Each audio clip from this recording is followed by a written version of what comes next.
धाराशिवमध्ये घरफोड्या करणाऱ्या आरोपी जेरबंद, पोलिसांची मोठी कारवाई।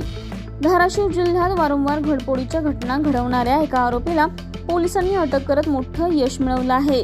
विविध भागांमध्ये घरफोड्या करून नागरिकांमध्ये भीतीचं वातावरण निर्माण करणाऱ्या आरोपीचा पोलीस अनेक दिवसांपासून शोध घेत होते।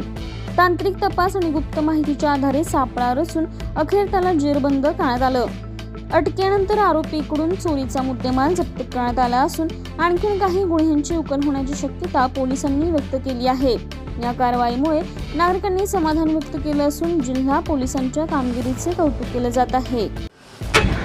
आज आमची स्थानिक गुन्हे शाखाची टीमने एक खूप चांगली कारवाई केलेली आहे। त्यांनी 2 आरोपी अजय श्रावण शिंदे आणि श्रावण शिंदे, ज्याच्यावरती आतापर्यंत आमच्याकडे 50 चोरीचे गुन्हे निष्पन्न आहे, त्यांना ताब्यात घेतलेलं आहे। आणि त्यामध्ये त्यांनी 32 गुन्ह्याचा मुद्देमाल ज्याची किंमत ऑलमोस्ट 45 लाख आहे ते जप्त केलेली आहे।